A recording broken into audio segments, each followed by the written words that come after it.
ที่เปลี่ยนไปในไรเป็นในใจออก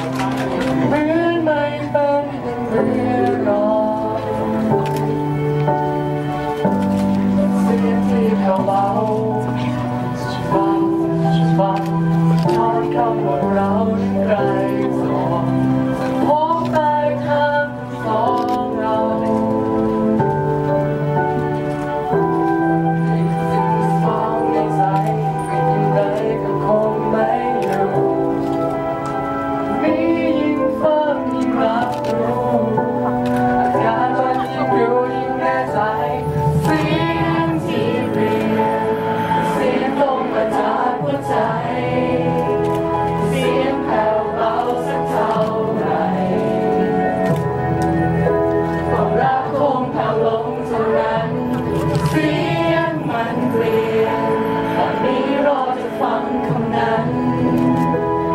ฉันมาเล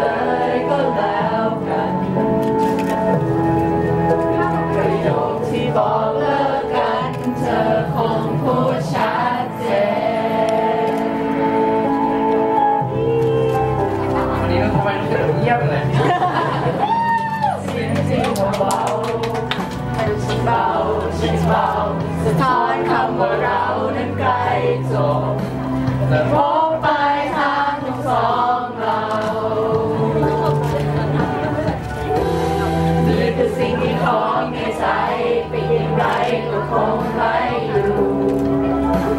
ยิ่งนี้ยิ่งฟังยิ่งรับรู้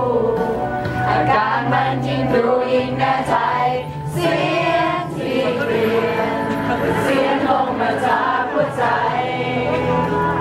เสียงแผ่วเบาสักเท่าไรความรักคงแผ่วลงเท่านั้นเสียงมันเปลี่ยนตอนนี้รอจะฟังคำนั้น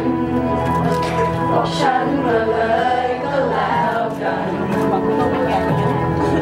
ใช่หรือไม่ได้หรอกเลิกกันเธอคงพูดชัดเจนรู้สึกเริ่มเพลงมาผิดมันเป็นเต้าอะไรอยากฟังเสียงดังๆชัดๆกันเสียงที่เปลี่ยนเสียงลงมาจากหัวใจเสียงแผ่วเบาสักเท่าไรความรักคงแผ่วลงเท่านั้นเสียงมันเปลี่ยนตอนนี้รอจะฟังคำนั้นบอกฉันมาเลยก็แล้วกันประโยคที่บอกเลิกกันเธอคงพูดชัดเจนร้องเพลงนี้ไม่ใช่เพราะอะไรจะมาถามว่าจะมีเสียงที่เปลี่ยนไหม